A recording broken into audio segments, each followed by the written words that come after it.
Nothing is more exciting than looking forward to a trip to Italy filled with good friends, incredible food, and wonderful conversation.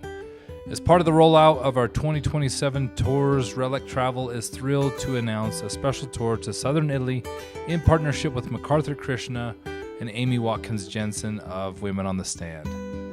You can find this tour on relictravel.com. That's relic with a Q, travel.com. All right. Well, hello, you two. Hi. Hi. Mcarthur coming from a car there. It looks awesome. I know, right? Like every woman in my life can understand that I'm about to go be on a carpool pickup. So, okay, ready? This was not planned. But if your life has felt like one continuous carpool pickup, this is the trip for you.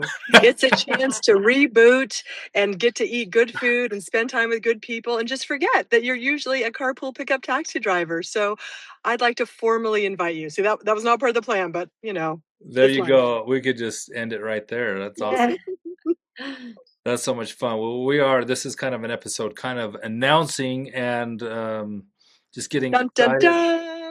It's like a long ways out, but it's really not. I kind of have to I get things all organized like a year out to make sure we get the best places. But let's talk about what we're doing first of all, so we don't leave people in the dark.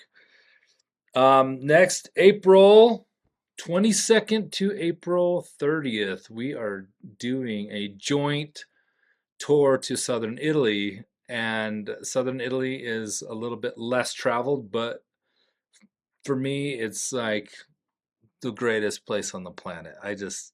I love it. It's when you go below Rome, everybody down below Rome thinks everybody above Rome and above is like cold as ice. And there's a little bit of a feud going on there, but the people down south, it's like anywhere, it's the southerners, there's more hospitality, there's just more, they wear their passion on their sleeve. It's very animated, and this is going to be fun. So what are we calling this tour? Becoming Southern Italy. Mm-hmm.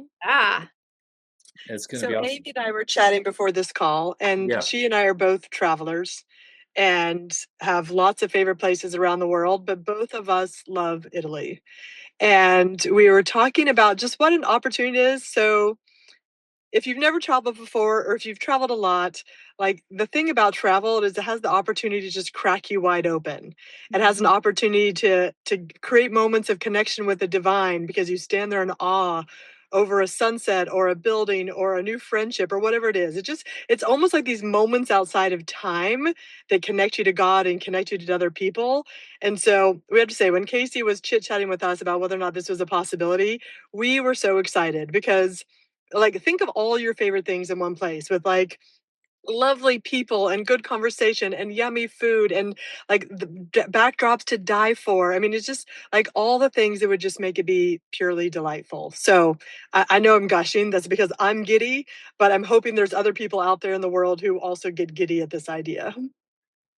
Yeah, that's so funny you say that because I just got off an episode with Melissa Mason, who came on our last tour. We just got home from southern Italy. It was just pure magic. It was so much fun, and also connected, and we titled it "Cracking the Cosmic Egg." That was the name of the episode because it busts you into a different story.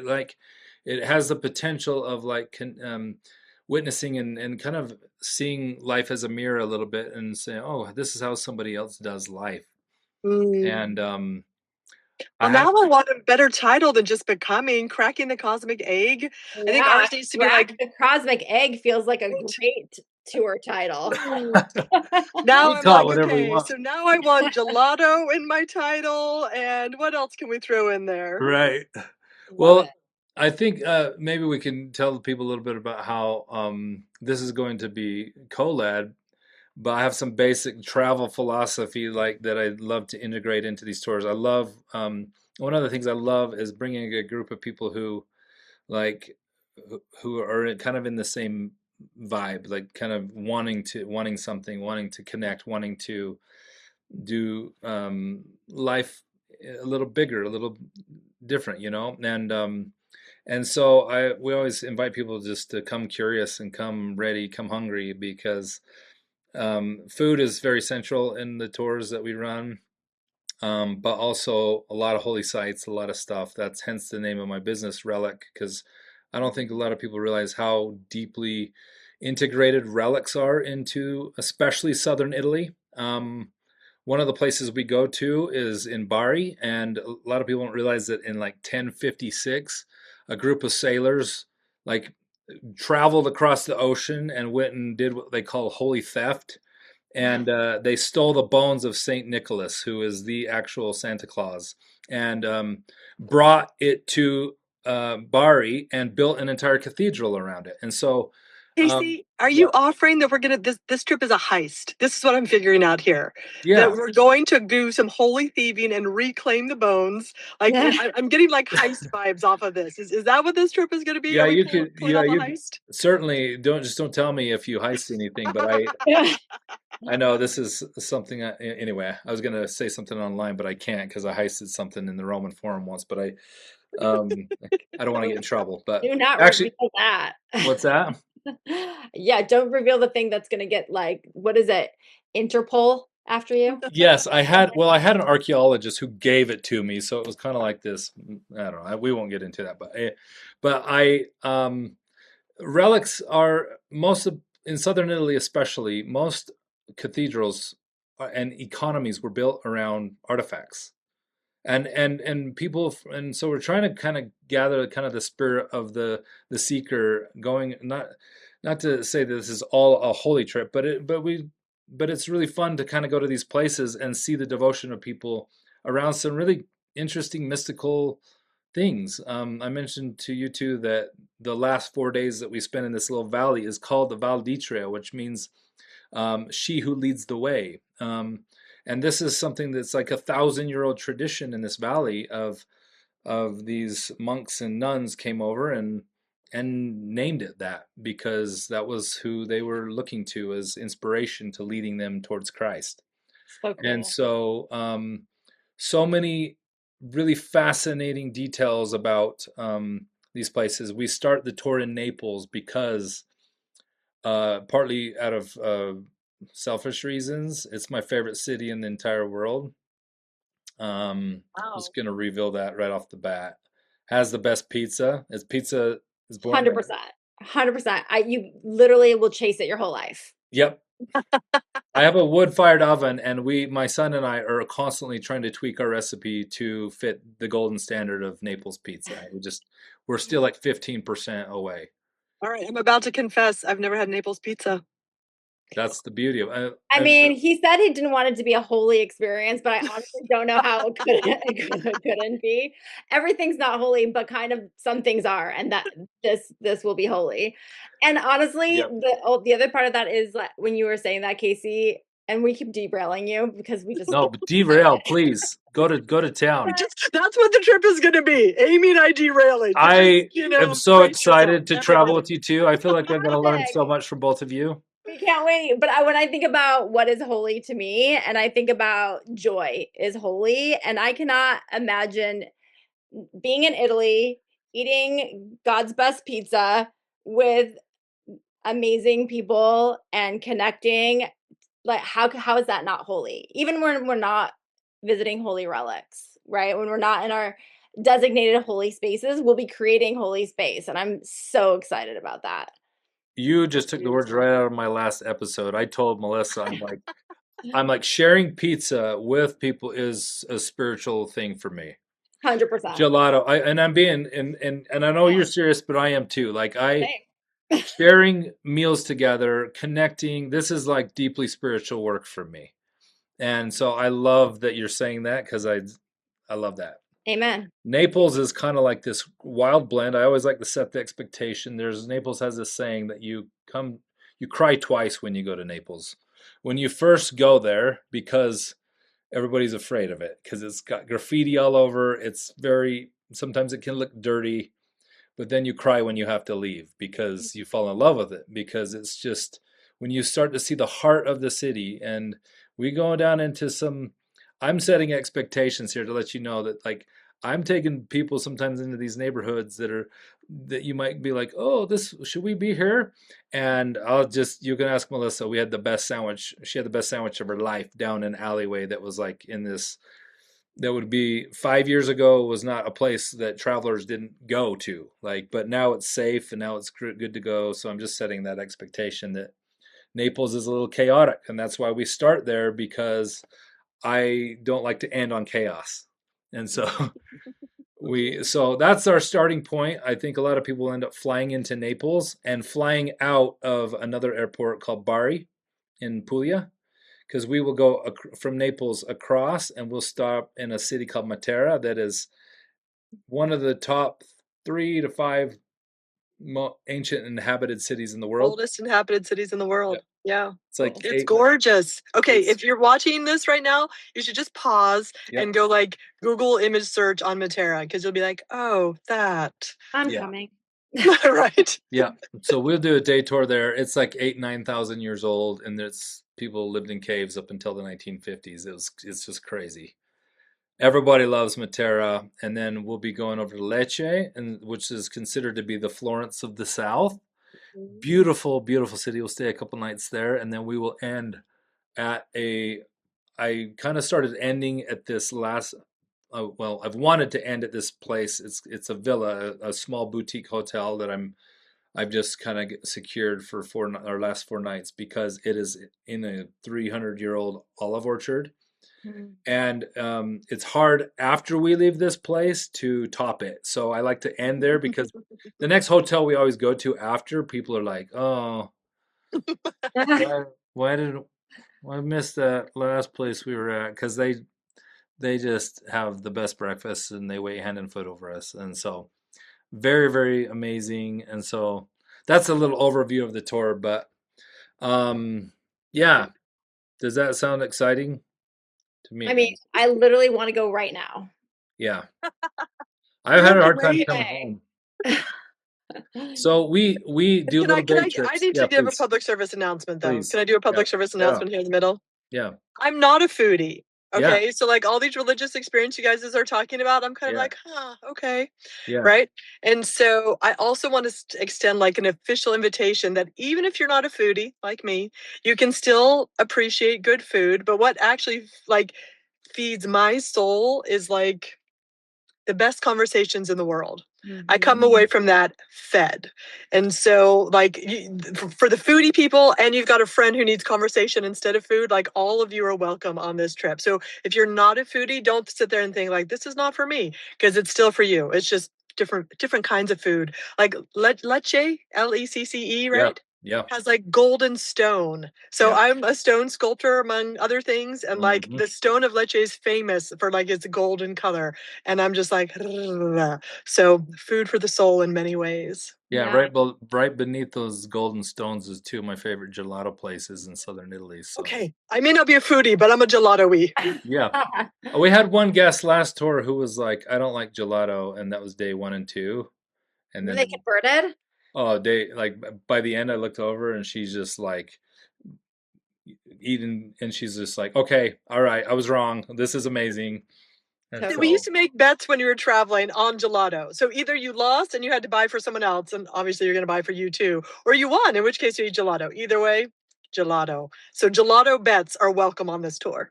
That's right. So I love that, Mcarthur, because I do feel like this is, I try to schedule or like to create these tours. There's an art and science to these tours to make it flow.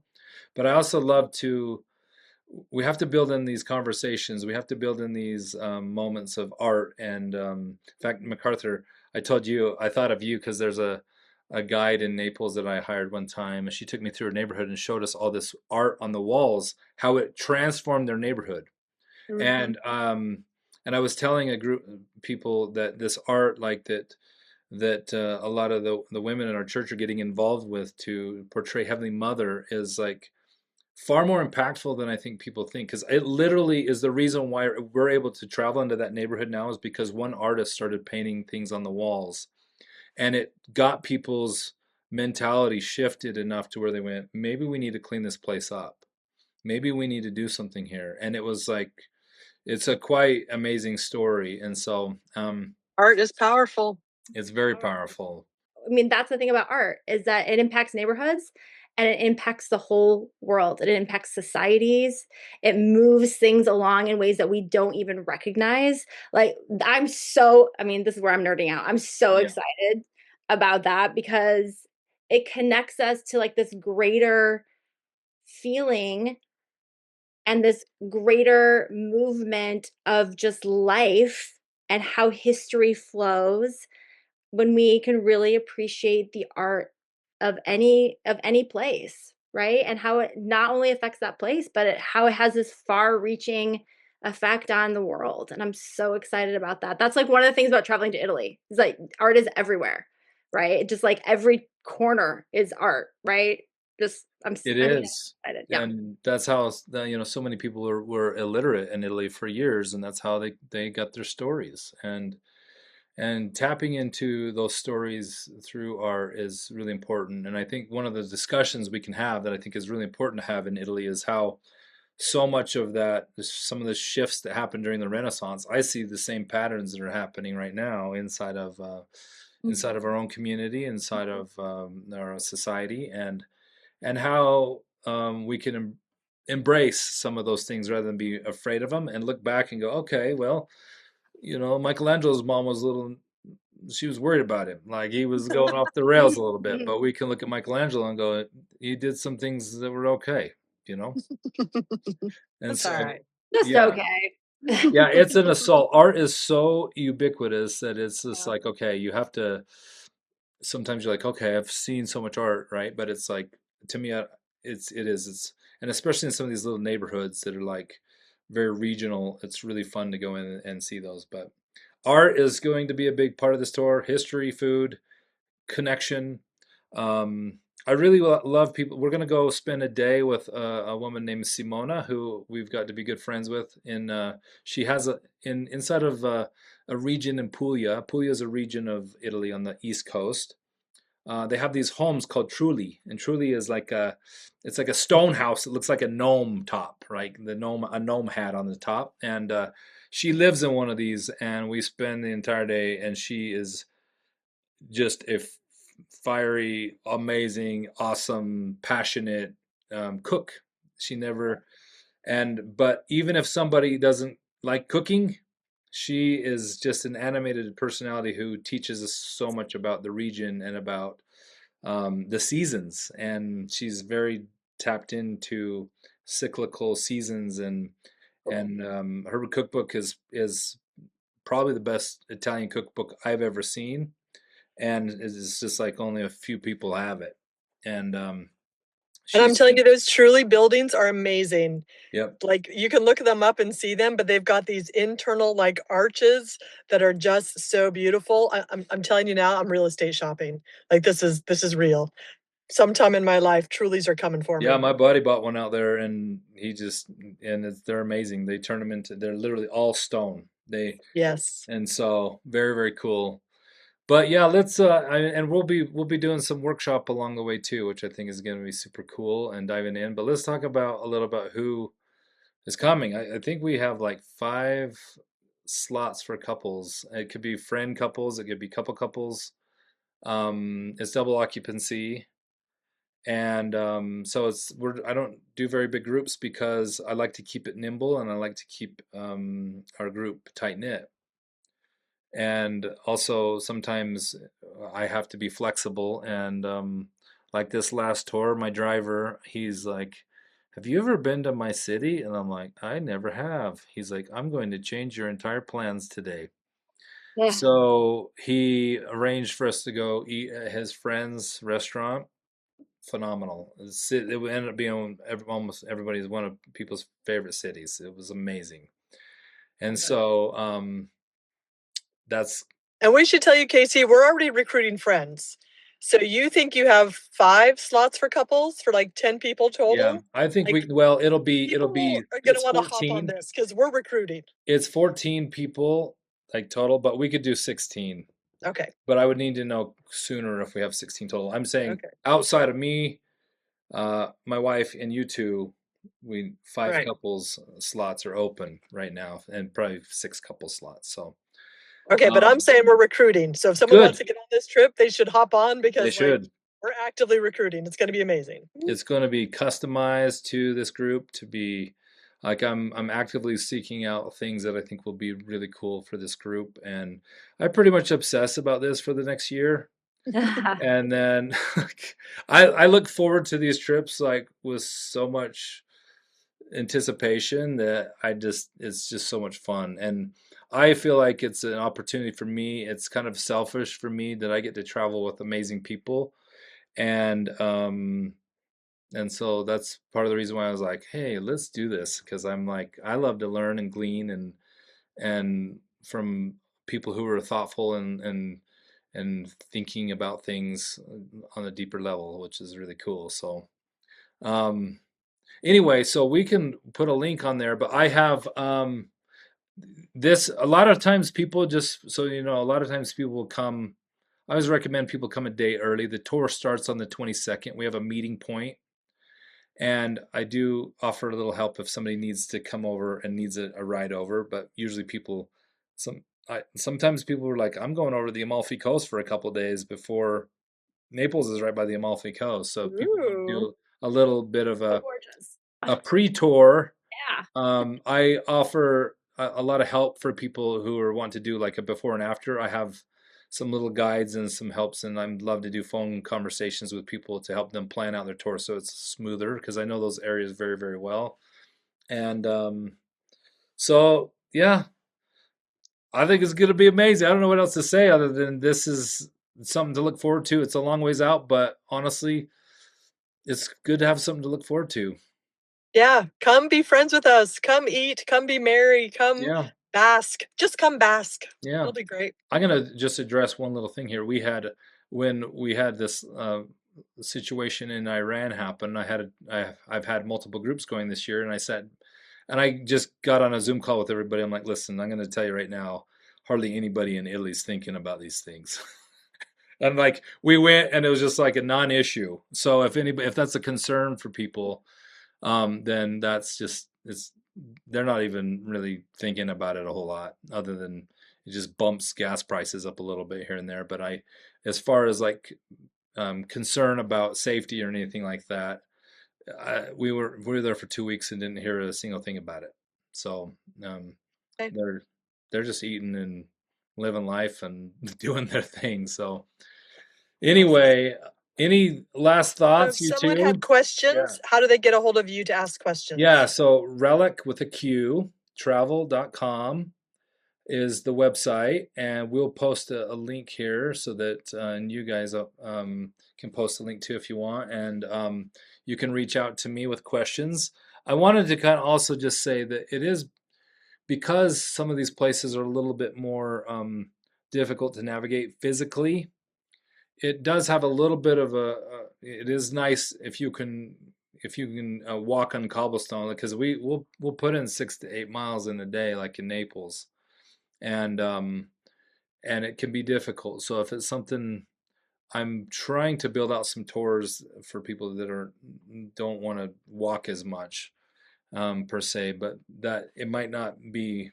It is hard for some people. I just say that it's hard for people to keep up sometimes. So my wife always puts a leash around me. She's like, "You got to slow down." And so I walk fast, but I have trained myself because I've led so many groups out there. I've trained myself to just walk slower, Comfortable walking shoes. comfortable walking shoes, and that sort of thing. So anyway, Awesome. well, this is amazing. So glad we're doing this, and let's just be in contact and reach out if anybody has any questions. So exciting. Yay, Yay. yay. Coming. I can't wait to see like who our new friends are. I'm so excited. Yeah, that's the beauty of it. And I do have like I always tell people that's the one rule I have. You got to come be ready to be flexible, because Italy just all of a sudden will be like, "Oh, we decided to close this church today for no reason at all." And come ready and willing to participate and make new friends and have a good attitude. That's really important, I think. So, yeah. Awesome. We're excited. Amazing. Let's do this, and we'll be in touch, and so excited. Okay. Can't wait. Okay. We'll see you.